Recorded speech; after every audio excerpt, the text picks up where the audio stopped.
नमस्कार, मैं हूं अंजलि ईस्टवाल और एक बार फिर से हाजिर हूं बस इसी दुआ के साथ कि फिट रहे इंडिया। मौसम बदल रहा है और ऐसे में अपर रेस्पिरेटरी ट्रैक्ट इन्फेक्शंस का खतरा बढ़ जाता है। कैसे बचे इनसे बता रहे हैं हमारे डॉक्टर। अपर रेस्पिरेटरी ट्रैक्ट होता है हमारे नाक से शुरू होके जहाँ से हमारा ये ऊपर तक जहाँ से वॉइस बॉक्स होता है वहाँ तक जो होते हैं, और उसके आगे फिर आगे ट्रैकिया शुरू हो जाता है, ब्रोंकस और नीचे लंग हो जाते हैं।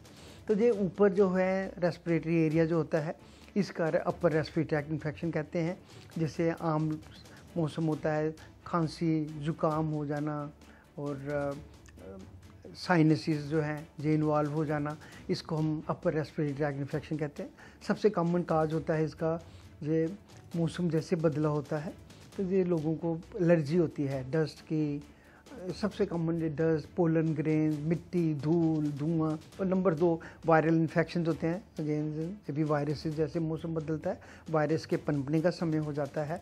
नंबर 3 जैसे टॉन्सिल्स वगैरह हो जाते हैं बच्चों को, तो खासकर छोटी उम्र को तो बच्चों को टॉन्सिलाइटिस हो जाता है, लैरिंजाइटिस, ये ऊपर रेस्पिरेटरी ट्रैक्ट, तो इनको ये अपर रेस्पिरेटरी ट्रैक्ट इन्फेक्शन कहते हैं।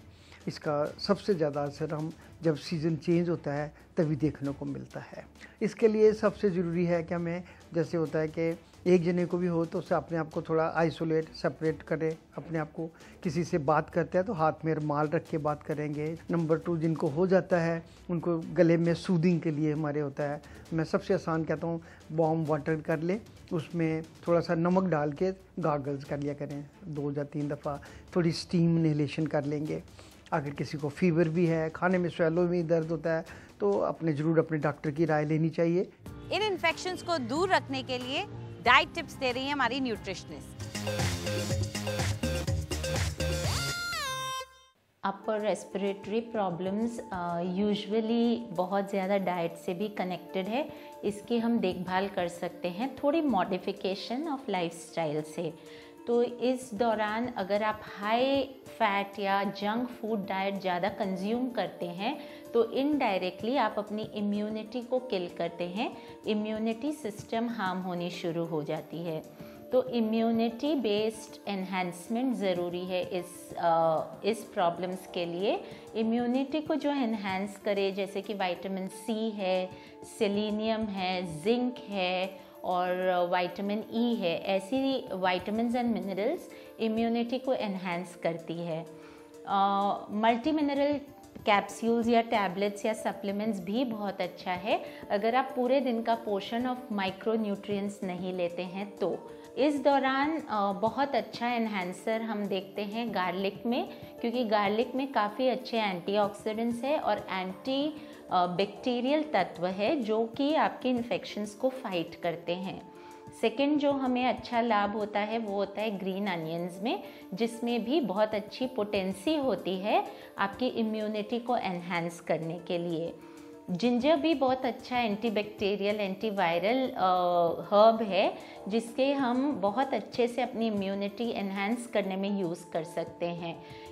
ऐसा कहने में होता है कि रोज़ आप सुबह उठ के अगर 1 चम्मच तुलसी और जिंजर का रस लेते हैं तो आपकी इम्यूनिटी दिन प्रतिदिन स्ट्रॉन्ग होती जाती है और ये आप थ्रू द ईयर यूज़ कर सकते हैं। देखते हैं क्या सिखा रही है हमारी योगा एक्सपर्ट। नमस्कार, आज हम पॉस्चर करने जा रहे हैं। वो एक्सटेंडेड पॉस्चर्स हैं जो हम दोनों तरफ करेंगे बॉडी के।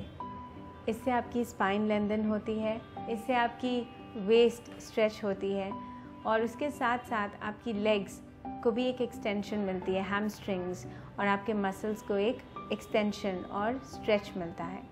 अब हम देखेंगे ये पॉस्चर कैसे करना है। सबसे पहले हम अपनी लेफ़्ट लेग को स्ट्रेच आउट करेंगे और जो राइट फुट है वो आपका ग्रॉइन की तरफ रहेगा, लेफ़्ट ग्रॉइन की तरफ। लेफ़्ट फुट को हम ऊपर फ्लेक्स रखेंगे। यहाँ से हम अपने लेफ़्ट हैंड से लेफ़्ट टो को रीच आउट करेंगे। अगर आप वहाँ तक नहीं टच कर सकते तो जहाँ तक पहुँच सकते हैं वहाँ तक पहुँचें। अपनी स्पाइन को लेंथन रखते हुए हम लेफ़्ट फुट होल्ड करेंगे। यहाँ से हम कोशिश करेंगे कि अपना लेफ़्ट एल्बो ज़मीन पे लाएं और राइट आर्म ऊपर लेके जाएं और ऊपर की तरफ देखें। यहाँ पे 3 से 6 ब्रेथ्स के लिए होल्ड करें। एक्सेल, इनहेल और रिलीज। इसी तरीके से आप ये दूसरी तरफ भी करें। आज के लिए इतना ही। नमस्कार। देखते हैं क्या है आज की ब्यूटी टिप्स हमारी ब्यूटी एक्सपर्ट के साथ।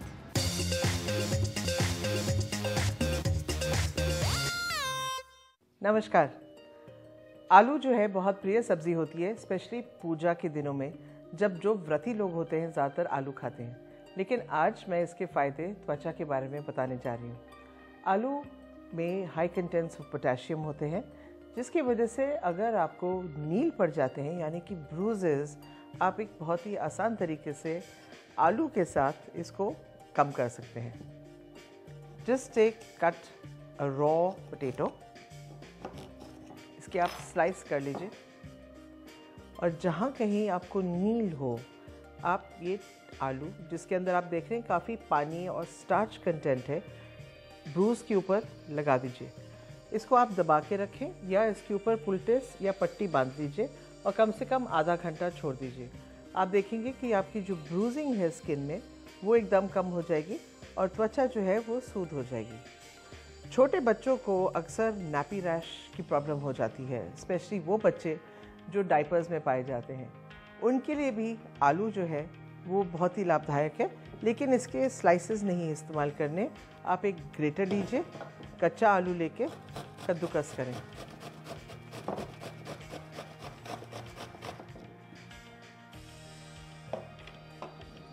ये कद्दूकस करा हुआ आलू लेके आप हल्के से बच्चे के नैपी रैश के ऊपर लगा सकते हैं। उसको उल्टा लिटा के और पंखे के नीचे लिटा दीजिए।